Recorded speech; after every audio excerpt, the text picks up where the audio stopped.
everyone, welcome back to my channel Gitanjali Story Time in Manipuri. Ngasi doi wari ani puraga laksare ado ahambagi wari sina Kenneka Jenkins ko wa chahi trampan suba nupi macha amada thokibani 2017 da. Kenneka Jenkins se west side of Chicago da masi leibani duga maga magi mamanabi ahum gase sije mogi private party am chawwa party amada invite tawe. Invite tawagi moi ahum se pull-up jamina se haina decide tawnaraga Kenneka Jenkins ki mama gi car se sise mana thoudok toine aduga mama sina su just Kenneka na ketang khak thogadabani khokadawne phajana senaraga moi se thadore moina party tawriba mafam jina Chicago gi Crown Plaza na mafam amalai hotel sida tawbani moi se phajana ki dana khotana party ne na tawraga pung taraga mathoi makhai tarapa saida mama gi car se lauraga Kenneka ne mai mama nabi moi ngai siga lai tawdore eduga hojiki hotel se yaurakanda 9th floor da moi gi party se tawdoini hai room number sina 926 na adagi Kenneka from moi jingje yaure parking basement makhada parking tawraga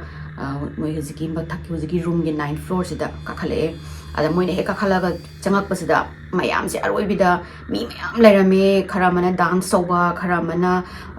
drink sodana dagi party tawdana nokdana it was like huge party manung ka da achauba kam ga lokhaira ga mayam party taw lairame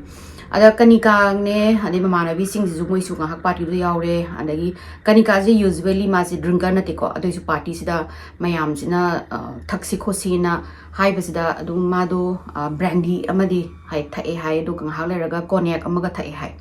si brandy ga cognac ga su alcohol makhalamne adai ma si thakpadagi ngaura bazani ada moi adugi mi sing da ma si dance tawrame hai floor da blank dance tawramaga pre hai jani madi ngai gi yu do kya thakta minina yu ani du da pasan badagi ma si masa se pre hai dana kanosda sofa da phamaga adum mama ka mai gi manong pi habra da phone tawraga dum lei hai ada moi gi common friend amana laga ma se hak taw gi taw basida managa hak taw was ngamda hagut paka ngamdre ba ekta Kenneka se pre hai ge ngaure ba dagi di mayam sina hai ka hinu man se so amna ngauri si bu kholi si bu atopa kai kai season nagi khot ke na hai di ganja gum ba thau za la kholu za la na ade mari ganja ju thakpa minate dagi moi gi drug nong ja bu sunate adu mari yu thakta bagi oramgani na mana bising jina nang phajana phammaga lairo na tawraga pung amaga minute 13 saidni mana mai gi manong pisida wari saramise lei pung ahung tarapa size da moi party se loishala si chatlasi thenge moi mi mayum da su hai pau do koina yam kana thinga kani haida mina chatlase na mamana bi ahum do ne ma ga moi mari se kumdhar e do yuzu badum hai di kano su Kenneka su ngaur ga dum pre hai raga hal gon tawre kumdhar ga lobby or kan sida Kenneka gi wallet se mai gi purse yorom dare mai gi purse da mai gi phone ga sai gi gari ji gi so ji ga yawe ba yorom da badagi mamana bi sida ma gano do mathakta room mathakta le hora male mai gi purse do kamai tong ni khoni taw sida mamana bi jing jina nang pasana bu sat pangam dre gari do khoi hai di mamana bi ahum du na kitang amu phaba hai di moi di dum drinks adum khaga sum taw basani du na yam kanna mangon de hen effect oi raga Kenneka na yu thakta bani na ma di ngasai gi cognac tu ga brandy tu ga thau budagi ora male ba ma di ngau se adai nang sigi lobby gi kanu sida sofa si phamamo akhoi mathakta kakhalaga amu kanu loruge so ga nangi purse tu ga yenguge na haraga mamana bi ahum se na lift tawraga kakhat khare ko aduga Kenneka sa lobby gi sofa da phamaga ma se le haure mamana bi sing do kakhale room do kakhalaga saina Kenneka gi wallet ubra mai gi purse ubra khopra na ngahak thire minute manga taramo de uchina china mai gi kano se purse lairam dagi mai purse manung gi yengda mai phone su yaulrame mai gi keys su yaw gi gari gi so su yaurame ande mamana bi ahum ji kumdhara ga lobby yo busida Kenneka se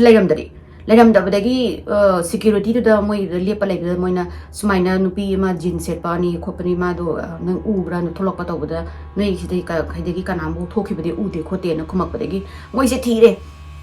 makhada lobby sida hadi kanu kaudana khotana hadi Kenneka na kaudana khotana kano thi basda phangda badagi mamana bi amana ai mathak ta ka khaluge amu ma do akhoi matunga mu mai kano do purse to log lak pra yengoge na mamana bi jamu ka khalag mathak sida hang basda Kenneka de kakhalak tina hairaba habde mu kumdhara ko moi se thi makha sida thi pa phang da badagi ba mana bi amana adu di ma do kanu da basement gi car gi parking manak ta lairam dong male car do kuma basement da kham bani na adu da mungi yeng ura sena moi hum su kum dhara ga car manak si changak pasida car manak si da su lairam dare kanika se lairam da badagi thi ba ju phang da badagi upai le da na kanika mai gi phone da gi mai mama si da phone tawre moi si pung ahum ga minute trauma minute trauma de na kun boki manung tar ab sane ada phone tawro ko sida kanika gi mama sina pai khale du ga kai dawre khole taw bada sumai na kanika do halap prana haidi mama thanda halap pran hangusda mama sina halakti kana muk laktri na kai dawre gi sini kanika do koi sumai na party tawro me khole me du ga makha da kumthara kanda so ga wallet ka mai gi phone ga yawram dre haina mana lobby de le hobani du khoi na mai gi wallet thira chalu raga kumtharak pada lairam dare khotre na hangbasida mama sina kaino lairam dare haidi noi ga chapmina raga anoi drinks so bra sini ada mama na bising je ya tawraga ma do koniak amadi thakibani sini ada mana kaino noi khangi na traganika do di mari alcohol do handle tok bangam dabani mari thaktabani na adu khatarga ma thakri do sini brandy glass amaga na dagi hen ama thakte we don't partake in drugs ka di moina kanu da ganja da gi drugs amuta tawde khote ma do she was fine guy mai je ki ramni na di mama do na sanu pi do phangdre takhala amni na ada she was fine ado kanu tawdre like kanu thiba phangdre na hairap dagi mama sina phare noi hotel do leiramo ai laage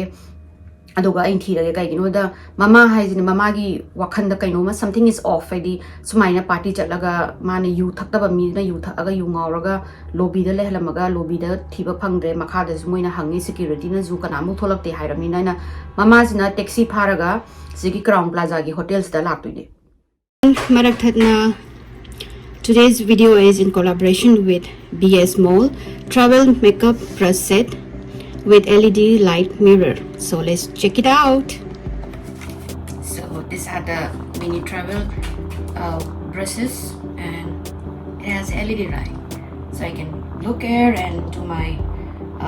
brushings and contour. So let's start.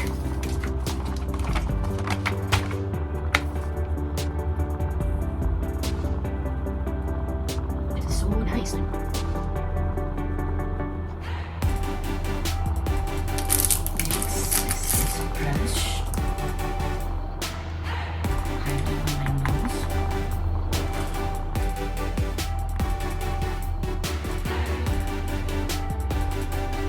Naked.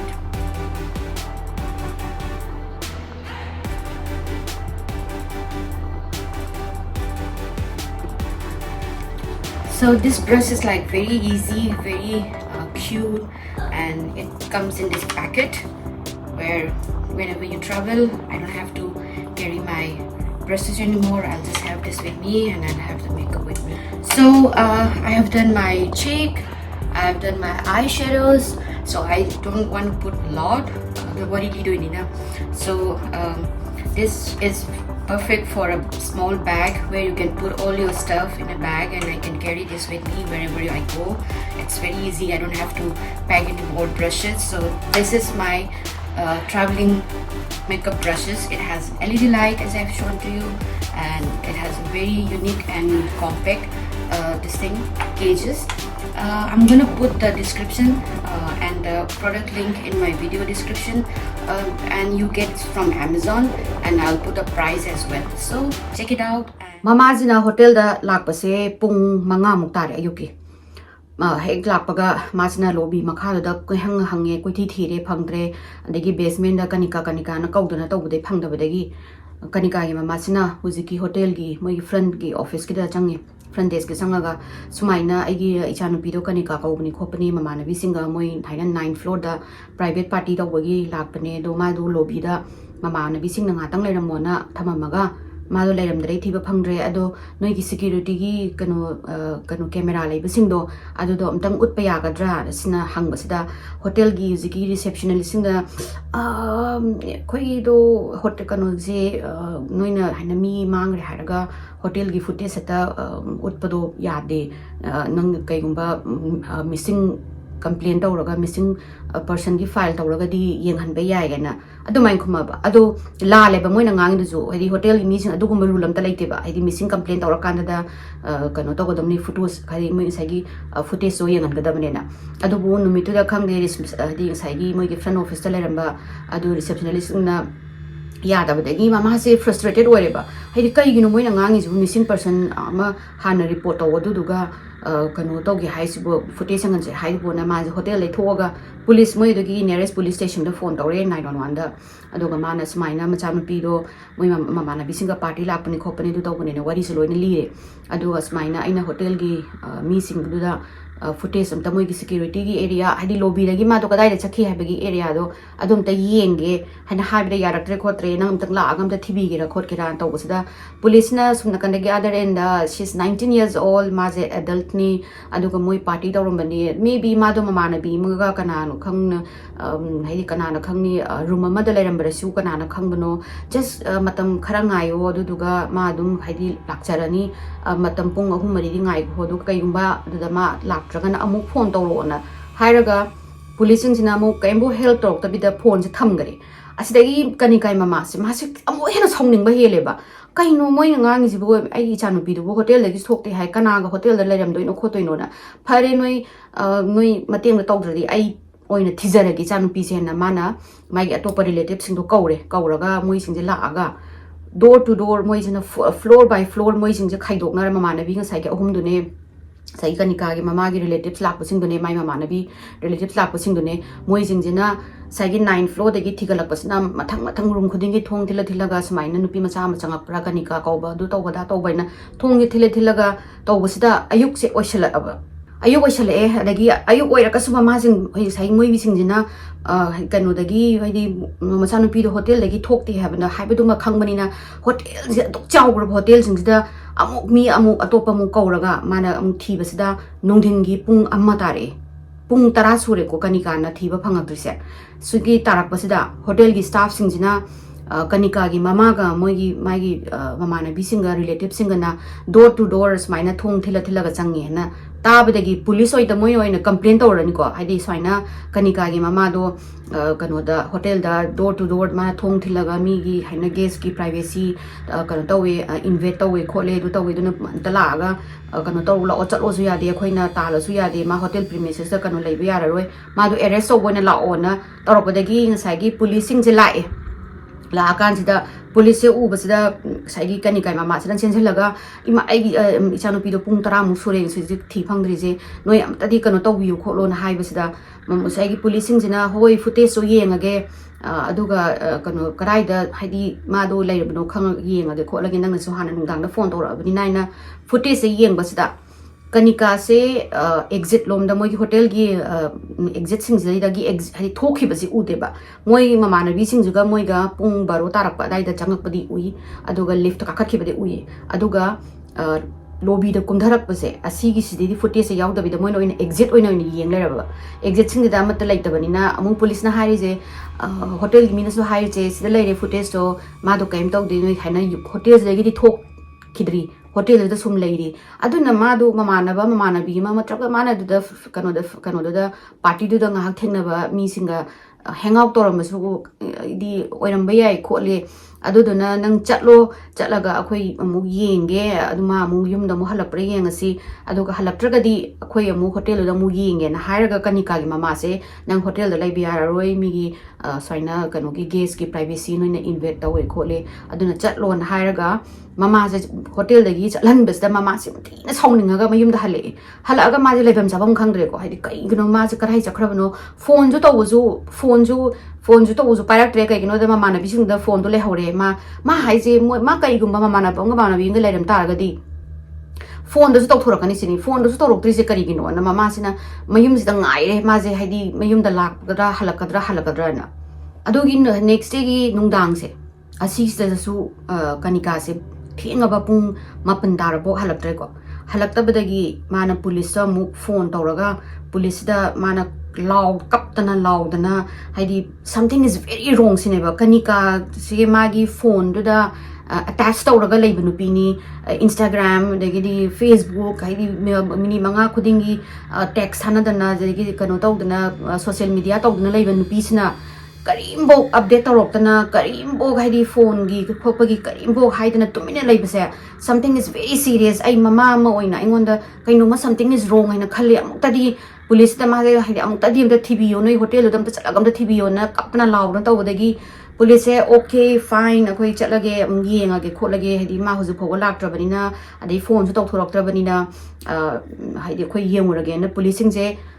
hotel da mukhala ani policing jina hotel da lak je pung tara tare kan sida hoji Kenneka je pulap mana thiba phangde je pung tara tare sure ko sidagi moina hotel jing sida noi saigi exit na ta ba atopa lobby gi ayo ko kano singi footage so tahi kano yenge saina nupi macha do mayum da halaktre khotre tawdagi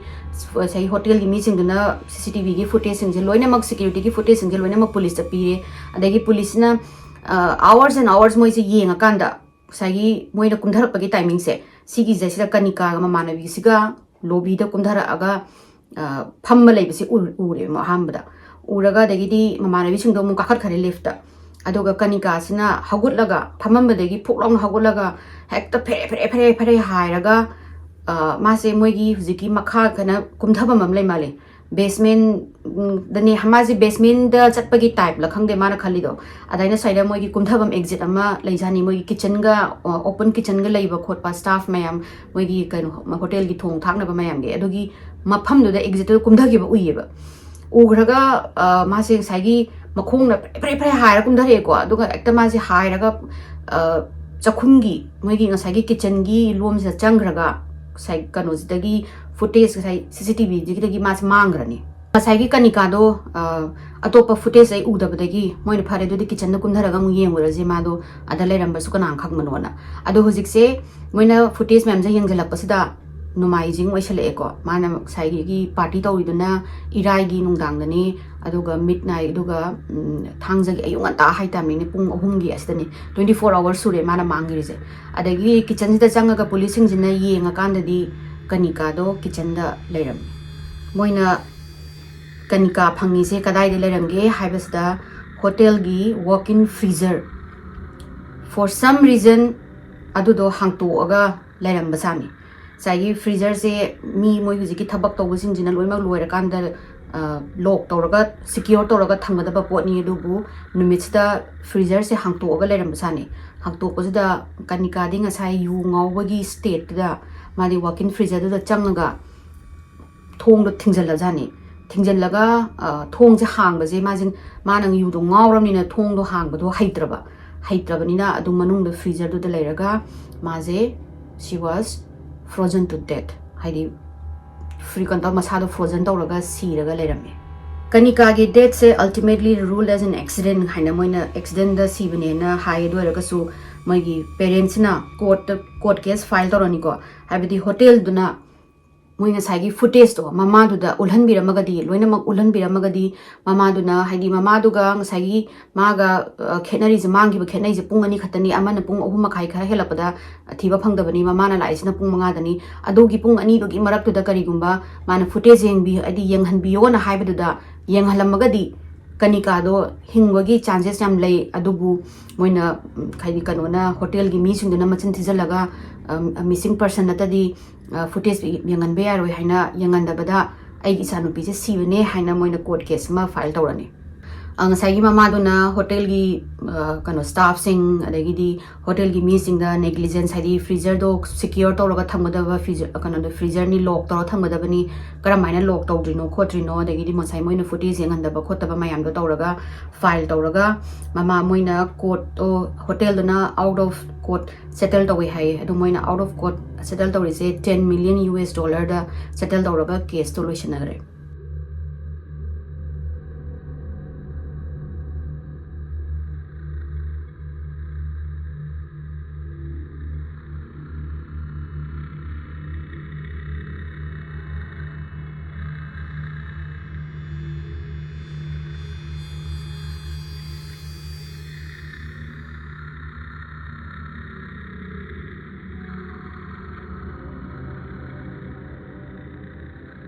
ꯑꯅꯤꯁꯨꯕ ꯋꯥꯔꯤꯁꯤꯅ ꯍꯦꯚꯦꯟꯁ get cult ꯍꯥꯏꯅ ꯌꯥꯝ ꯊꯤꯅ ꯏꯟꯐꯦꯃꯁ cult ꯑꯃꯅꯤꯀꯣ US ꯀꯤ ꯃꯇꯝꯗꯨꯗ ꯁꯤꯒꯤ lead ꯑꯣꯏꯔꯤ ꯅꯨꯄꯥꯁꯤꯅ martial apple white ꯀꯧꯋꯦ ꯃꯥꯏ ꯃꯃꯤꯡ ꯑꯁꯦꯡꯕꯁꯦ martial help apple white junior ꯀꯧꯋꯦ ꯃꯥꯁꯦ ꯁ꯭ꯄꯔ ꯀꯧꯕ ꯇꯦꯛꯁꯥꯁꯀꯤ ꯃꯐꯝꯗ ꯃꯦꯒꯤ ꯇꯥꯡ 8 1931ꯗ ꯄꯣꯛꯑꯦ ꯑꯗꯒꯤ ꯃꯥꯅ ꯀꯣꯄꯔꯁ ꯈ꯭ꯔꯤꯁꯇꯤ ꯍꯥꯏꯅ ꯍꯥꯏ ꯁ꯭ꯀꯨꯜ ꯑꯃ ꯂꯩ ꯑꯗꯨꯒ ꯑꯣꯁꯇꯤꯟꯒꯤ ꯀꯣꯂꯦꯖꯇ ꯑꯃꯨꯛ ꯀꯥꯗꯣꯏꯅꯦ ꯍꯥꯏ ꯁ꯭ꯀꯨꯜꯁꯦ ꯂꯣꯏꯔꯒ ꯃꯥꯅ ꯁ꯭ꯀꯨꯜꯒꯤ ꯃꯇꯝꯁꯤꯗ ꯌꯥꯝ ꯃꯥꯒꯤ ꯁ꯭ꯀꯨꯜ ꯀꯣꯂꯦꯖꯀꯤ ꯃꯇꯝꯁꯦ ꯃꯥꯁꯦ ꯌꯥꯝ ꯊꯤꯅ ꯁ꯭ꯇꯨꯗꯦꯟꯒꯤ ꯚꯦꯔꯤꯌꯁ ꯑꯣꯔꯒꯅꯥꯏꯖꯦꯁꯟ ꯑꯗꯒꯤꯗꯤ ꯑꯗꯨꯒꯨꯝꯕꯗ ꯌꯥꯝꯅ ꯊꯋꯥꯏ ꯌꯥꯝ ꯌꯥꯎꯕ ꯋꯥ ꯉꯥꯡꯕꯗꯒꯁꯨ ꯃꯤꯅ ꯍꯦꯛꯇ ꯌꯥꯝꯅ ꯅꯨꯡꯁꯤꯕ ꯍꯥꯏꯗꯤ ꯃꯤꯕꯨ ꯁꯨꯝꯍꯠꯄ ꯉꯝꯕ ꯍꯥꯏꯇꯥꯔꯦꯅꯦ ꯋꯥ ꯉꯥꯡꯕꯒꯁꯦ ꯃꯤꯒꯁꯦ ꯃꯥꯅ ꯉꯥꯡꯕꯒꯁꯦ ꯑꯗꯨꯝ ꯂꯣꯏꯅꯒ ꯇꯥꯗꯅꯒ ꯂꯩꯕ ꯗꯤꯕꯦꯠꯀꯨꯝꯕ ꯌꯥꯝ ꯇꯧꯕ ꯅꯨꯄꯥꯅꯦ ꯑꯗꯨꯒ ꯃꯥꯁꯦ ꯌꯥꯝ ꯃꯣꯗꯔꯦꯠꯂꯤ ꯍꯥꯏꯗꯤ ꯌꯥꯝ ꯀꯟꯅꯗꯤ ꯔꯤꯂꯤꯖꯤꯌꯁ ꯑꯣꯏꯗꯦ ꯑꯗꯨꯕꯨ ꯈꯔꯕꯨꯗꯤ ꯍꯥꯏꯐꯦꯠꯕꯨꯗꯤ ꯂꯥꯏꯗꯕꯨꯗꯤ ꯊꯥꯖꯔꯁꯨ ꯑꯗꯒꯤ ꯃꯥꯁꯦ ꯐꯤꯂꯣꯁꯣꯐꯤꯗ ꯕꯦꯆꯂꯔ ꯗꯤꯒ꯭ꯔꯤ ꯑꯃ ꯐꯪꯉꯅꯤ 1952ꯗ ꯑꯗꯨꯒ ꯌꯨꯅꯤꯌꯟ ꯄ꯭रेस्टेटेरियन सेमिनरीदा लाइक तमगा थियोलॉजी तमगा हदी नोमा मिनिस्टर ओइगे मिनिस्टर ओइबा हाइदी कोई पास्टर गुंबा अदेगी धर्म संदोकपगी टाइप द वांगांग मीदो अदुमाइना ओइगे हना मास अदुलगी लाइक तमबा हौरे माना लाइक तमबा सिगी लाइक तमिंगाइ सिदा एन पर्स कौबा नुपी मा लुहोंगनी लुहोंगागा मचा अनि लेरे अदुगा मागी अर्ली सेमिनार सिंगदा मार्शल सिना लाइक तमबदो तोक्थोगा माने म्यूजिक ओइना हाइदी म्यूजिक गुंबा अदगिदी म्यूजिक डायरेक्टर गुंबा ओइगे हुजिकी माना तमिबा कनोजे पेस्टिटेरियन चर्च से असिदैदा ओइगे ना नॉर्थ कैरोलिना दा मु मासे होंगनी 1954 दा मार्शल से कनो तौरनी यूए आर्मी दा ओइना ड्राफ्ट तौरनी कन्ना वार तौरगी मतमने अदु माजे ऑस्ट्रेलिया दा अदुगा न्यू मेक्सिको दा आर्मी गी कोई कहतारे सिग्नल कॉर्प ओइना मासे थारने अदगी माना 1956 दा मिलिटरी जे तोगा यूनिवर्सिटी ऑफ कोलोराडो सिदाइसदगी माना मास्टर डिग्री अमु म्यूजिक तमु अमु अर्न तौरने मार्शल से न्यूयॉर्क तमु मूव तौरगा मागी म्यूजिक करियर अमसुंग मागी कहतारे प्रोफेशनल सिंगर ओइना म्यूजिक ता कोई प्रोफेशनल ओइना करियर सेमगेना मासे न्यूयॉर्क ता लाकनी अदगी अदुदा ओइररोय ओइदबदगी मासे अलाबामा दा होंगा अदुदा ओजा ओइना यूनिवर्सिटी ऑफ अलाबामा दा मासे ओजा ओइना लेदोइने अदो खरा लेरगा मासे अमुदगी फायर तौरअनी अंगांग सात्र नुपा अखोई मागी मरी लेनरमदगी हाइदी इंटिमेट रिलेशनशिप लेनरमदगी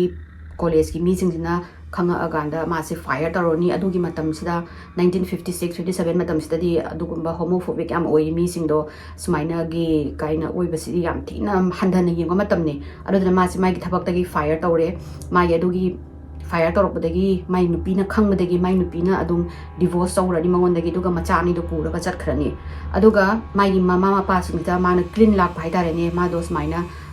कनोनी बाइनी हाइदी माजे स्ट्रेट कदी नुपीसु पाम नुपासु पाम अदुमाइना माजे बाइसेक्सुअल नेना आइना ओपनली कम हाइदी माना कम आउट तौरप हाइतारे अदगी मामा मपानसु माजे इंथोगा हाइदी नंग अखोइगी इचा नते न मतम लाइन हाइदी अमथिन होमोफोबिक ओइबगी नखोइ इचा नते न माजे मयुमदगी कॉफोपिरानी मसिगी मतंगदगी मासे याम थिना डिप्रेस ओइरे अदु ओइबदगी माना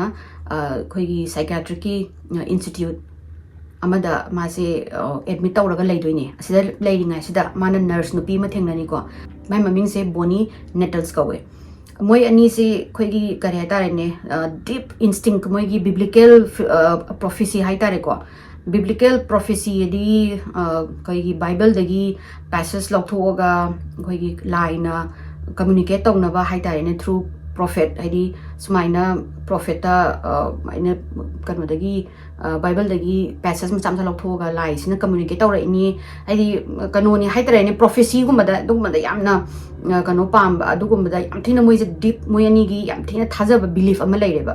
मार्शल से नाउजिकी बोनी से थेंगनर मतुंगदा मासे कन्विंस ओइरे हाइदी मोय अनि से प्रीवियस लाइफ दा थेंगनखरबनी अदुगा मोय अनि से महतकी मपोक्सदा अमु थेंगनबनेना अदु मागी बिलीफ से अमु हेना अमु थाजनबा सागी कनोसिना बोनी सिना अमु हाइरि से मंगोंदा एलियन जिंगना लागा सुमाइना मार्शल कौबा नुपा मा नंग थेंगनगनी ना मंगोंदा हाना प्रीनोशन लाखरे सिनी हाइदी नु मंगोंदा हा थाइना हाइगरे मागी वाखन्ननि खंगदे मागी ममंगदनि खंगदे मंगोंदा marshal ji thengna ni haibase alien jingna haidi extraterritorial life form na mangon high and haibadagi moi ani gi relationship thin deep orani ba ado moi ani gi relationship it's not physical ko moi ani gi relationship kanoni platonic ne haibadi romance yawnati but they believe themselves as a soulmate ni moi ani se sitaida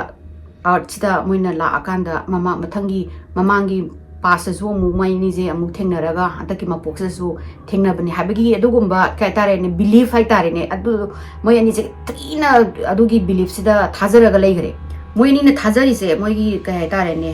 higher level da existence ama lei adugi existence je kingdom of heaven haina ju high aduga sida moi je ascend to doine ba ade kakhat ki doine ba higher form da aduga marshals na mai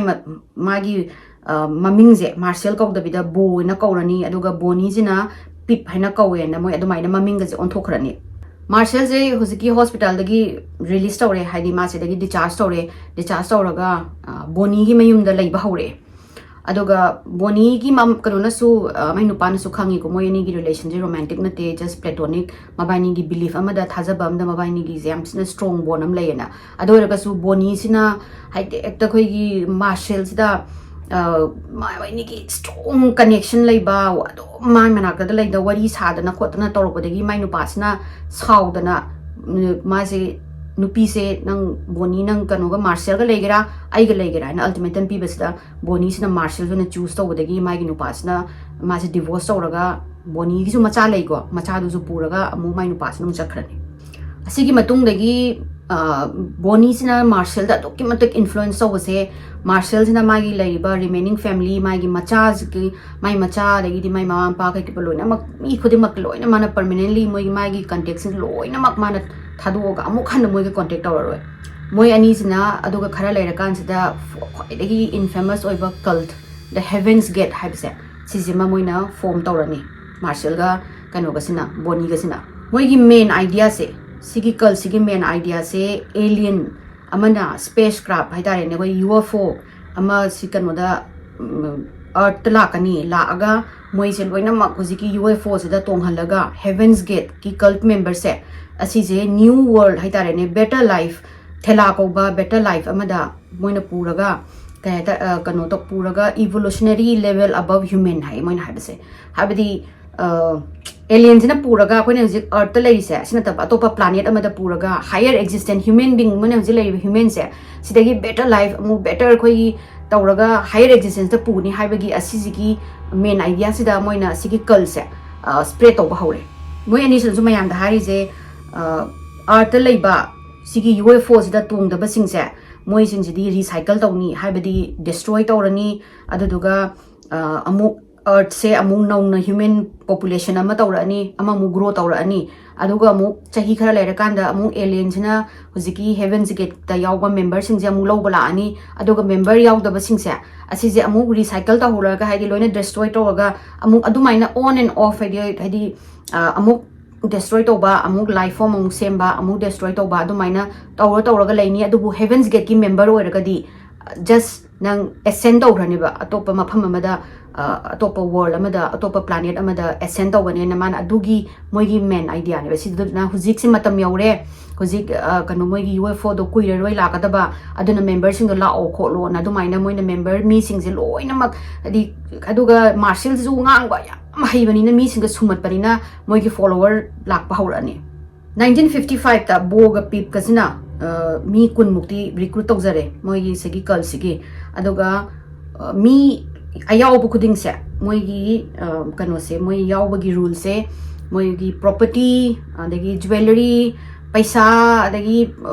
atang gari kari krak loina mak magi kai haitare ne luxury oy da basing loina mak langthong ga da bani sini natragana segi kal to da donate tawraga moina laidoi se yam thina koi ge nomadic life na koi yam poverty da kitang khak haidi kitang khak na manage to ba ya ba adugumbagi da yawadabani haina my member yawbasingsina masagi bank account jewelry gari property kari kra loina ma khundo mani matu ade kanu bu yadeba moigi masam makoi kai khakpa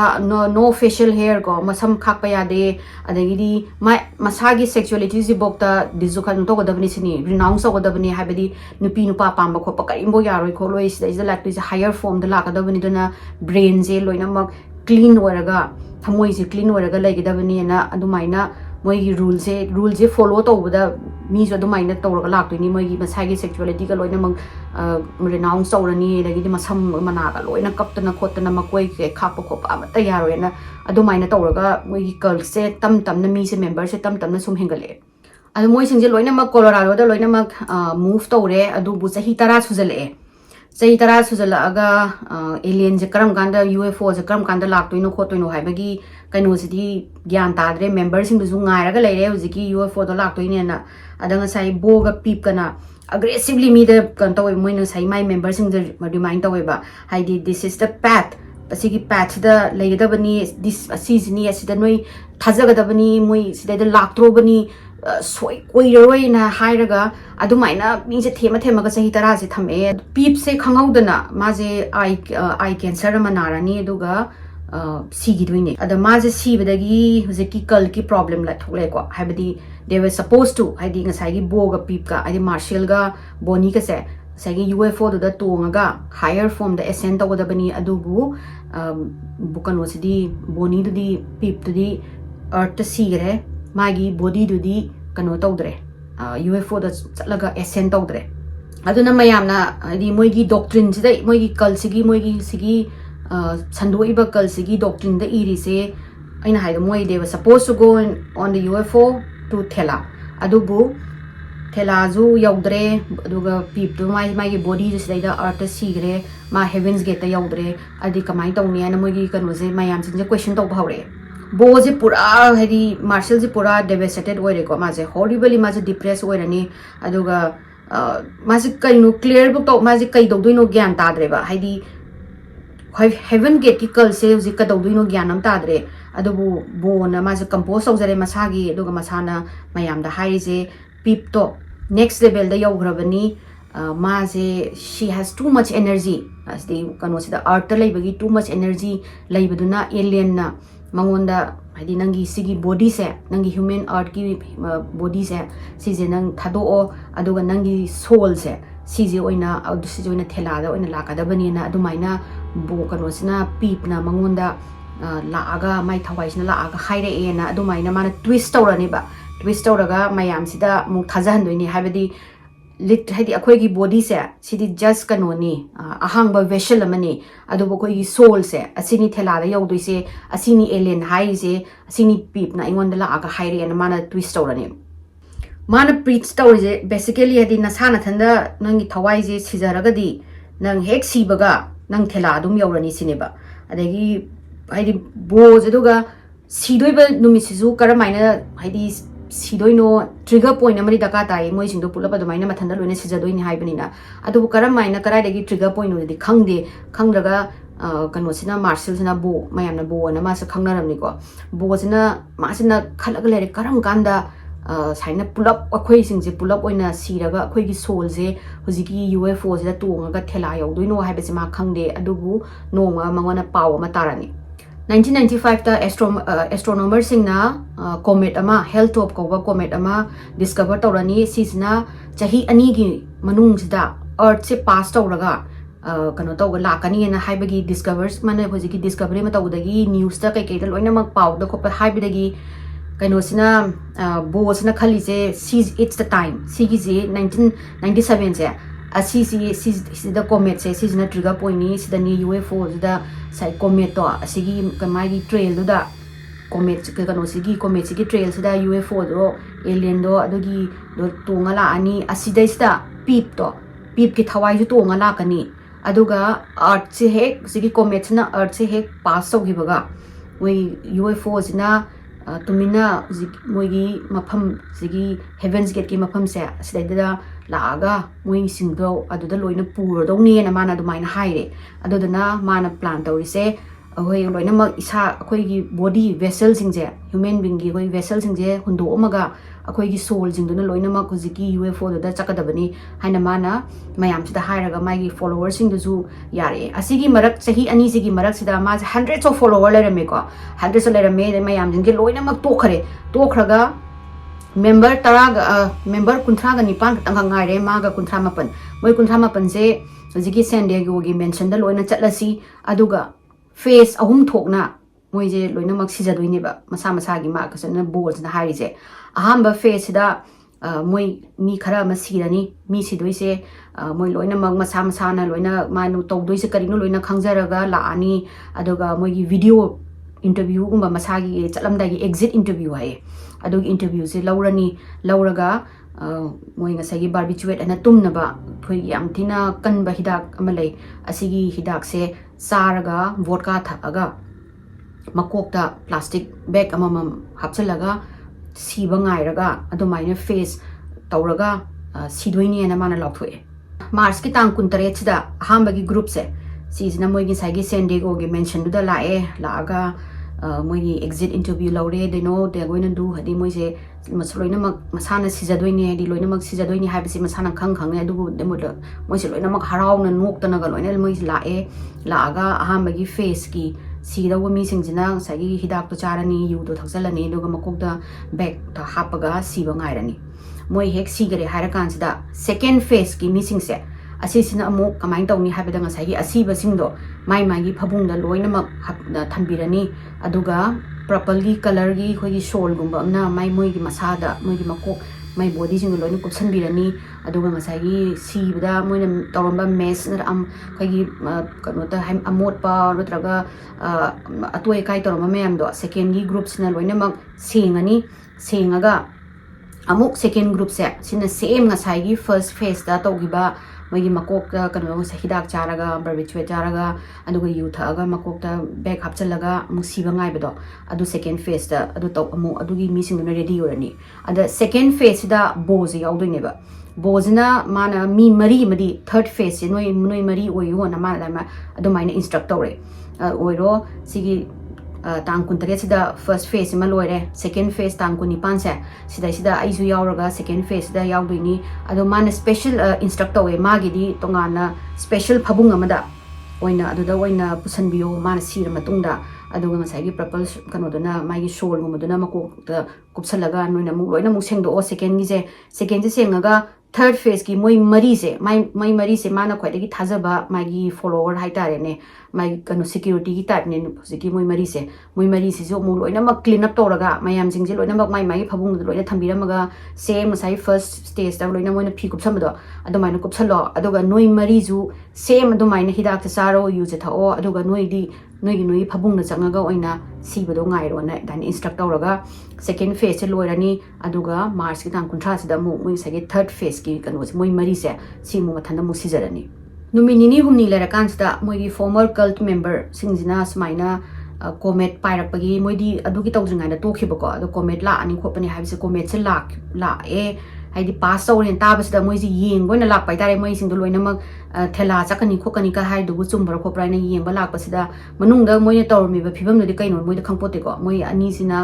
changa aga yengbasida di loina mak siraga moi kuntraga mapan simak loina mak siraga lairame moi singje loina mak identical black and white Nike running shoes ama loina tunge adagi purple gi phi amana mai body singdo loina kupsale aduga moi je matching armband ama mam loi hapame ande hujiki armband sida irami je heavens gate awaiting maina iraga thamame moina hours before them moina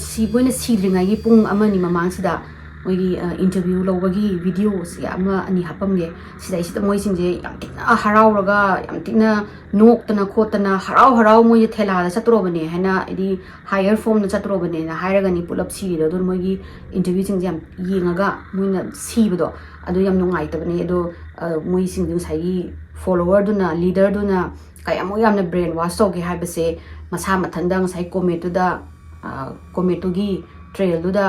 kano sina peep sina UFO da tonga la aga moi singje loina ma puro chatoine haibase aduki matik thajab hanbado ngambagi sang sida moi kunthra ga nipan sina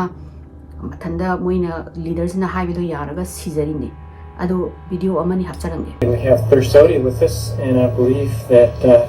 you chose the name Thoudok because you wanted to be reminded of your thirst for next level knowledge. Is that correct? That's right. My vehicle's, or this vehicle that I'm wearing is, pretty nervous, pretty scared. Some may say, well, boy, it's quite a irreversible step. This isn't a troubling circumstance. Don't take it as that. It's just a gateway, just a doorway. Okay, thank you. Now you're going to find this old crummy vehicle in a bunk someplace that I'll be gone. I'll probably be watching when you check it out and observe your responses and your reaction when you look at these vehicles. And they're all nothing but containers that we've used and borrowed for the short amount of time. People in the world who thought that I had completely lost my marbles. They're not right. Adi mayam aigi wari se site lo chinjarage mayam na aigi wari si nungaragadi like to view, share to view, subscribe to view adu mathangi wari da mu thengnar siko. Bye.